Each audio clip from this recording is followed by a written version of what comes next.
મોટા વરાછામાં ભાડલા ગામની દીકરીઓનું પ્રથમ સ્નેહ મિલન સમારોહ યોજાયો. મહિલા સશક્તિકરણ, શિક્ષણ અને વ્યસનમુક્તિ સહિતના મુદ્દાઓ પર માર્ગદર્શન આપવામાં આવ્યું. સુરતના મોટા વરાછા ખાતે ભાડલા ગામની દીકરીઓ દ્વારા પ્રથમ સ્નેહ મિલન સમારોહનું આયોજન કરવામાં આવ્યું હતું. આ કાર્યક્રમનો મુખ્ય ઉદ્દેશ ભાડલા ગામની દીકરીઓને એક મંચ પર લાવી પરસ્પર સ્નેહ, એકતા અને સામાજિક જાગૃતિને વધુ મજબૂત બનાવવાનો હતો.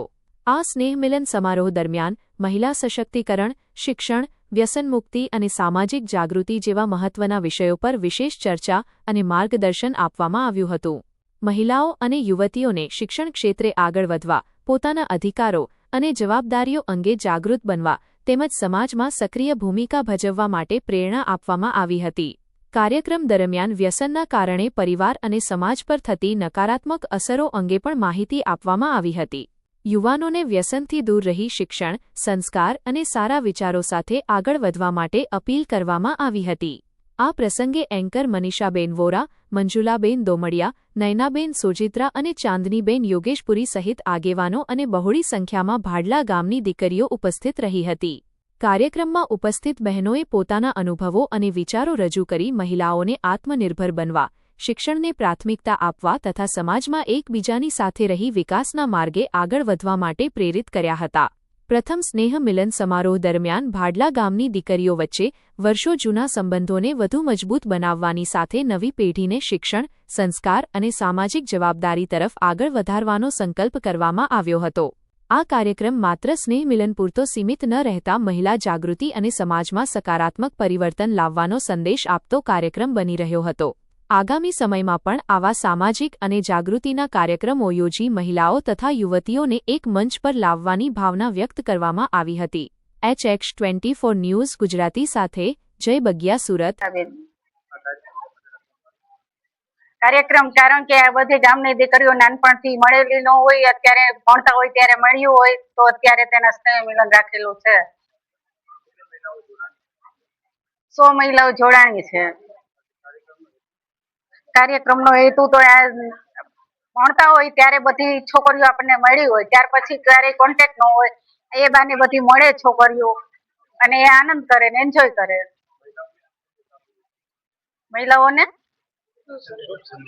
મહિલાઓને એક જ સંદેશો આપું છું કે હળી મળીને રહેજો અને સખી સ્નેહ મિલનમાં બધી જોડાજો અને સારા સંસ્કાર, બધા ઘરના પરિવારને સારા સંસ્કાર મળે, એ જ મારી અપેક્ષા. मेरा नाम बाबू भाई डोमड़िया है। ये सखी सहेली स्नेह मिलन है, वो मेरी बड़ी दीदी ने वो अरेंज किया है, तो उसके हेल्प में मैंने ये पूरा सपोर्ट किया है कि आप कहीं भी रुको या कहीं भी आपको दिक्कत हो तो मैं ये कार्यक्रम में सपोर्ट के लिए खड़ा हूँ.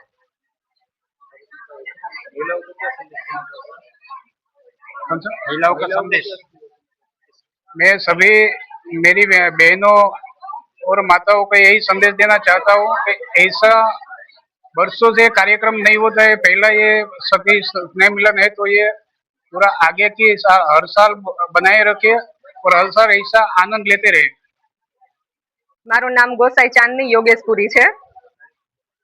આ કાર્યક્રમ એ માટે રાખવામાં આવ્યો છે કે આ ભાડલા ગામનું સખી મિલન છે કે આજે નાની દીકરીઓ જ્યારે હતી ત્યારે તો બધી સ્કૂલે જતી અને બધી સાથે રમતી અને હળી મળીને રહેતી હતી, પણ આજે વર્ષો વીતી ગયા. કોઈના લગ્નને 5 વર્ષ થયા છે, કોઈને 15 વર્ષ થયા છે, કોઈને 25 વર્ષ થયા છે, પણ ત્યાર પછી એકેય સ્ત્રી ક્યારેય મળી છે? કોઈના લગ્ન તો 50 વર્ષ પણ થયા, પણ એની કોઈ સખી કે કોઈ ગામની સ્ત્રી પણ એકાબીજા ક્યારે ભેગી થતી નહીં હતી. પહેલા તો સમય હતો કે સાતમ આઠમ હતી, દિવાળી હતી, કે ત્યારે દીકરીઓ જતી ઘરે અને એના પરિવારોને, એની શેરીની બેનપણીઓને મળતી હતી. પણ આજે તો સમય શું થઈ ગયો કે હરવું ફરવું, બહાર જવું, આજે કોઈ એકાબીજાને મળી શકતા નથી, કારણ કે ઘણા લોકો વિદેશોમાં જઈ અને પણ સ્થાયી થઈ ગયા છે.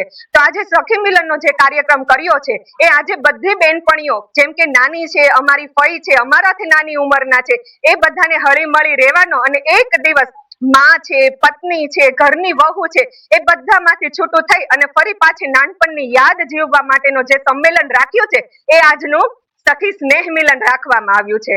અને વાત કરું હું મારા ભાડલા ગામની, તો ભાડલા ગામને પેલા યાદ કરતા હું એટલું જ કહીશ કે સર્વ મંગલ માંગલ્યે શ્રી સર્વાર્થ સાધિકે શરણ્યે ત્રંબકે ગૌરી નારાયણી નમોસ્તુતે માં ગેલી અંબે માને હું યાદ કરતા આજે ભાડલા ગામનું હું વર્ણન કરીશ. મારું ભાડલા ગામ કે જે વિશ્વથી પણ રળિયામણું છે, જે ભાડલા ગામની અંદર ભુરા સાહેબે જે સરદાર પટેલ વિદ્યાલય બનાવી છે, એનું આજે સરિતા વહી રહી છે, જે વિદ્યા વહી રહી છે એ એમના થકી વહી રહી છે.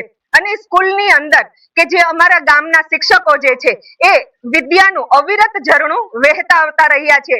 જેમ કે વ્યાસ બટુક સર છે, એમના વાઇફ જે છે એ કુસુમબેન છે, આજે અમારા ચાપરાજ સર છે, આજે અમારા જે છે કાચા સર તરીકે છે, એ લોકો સરિતા વહાવી રહ્યા છે.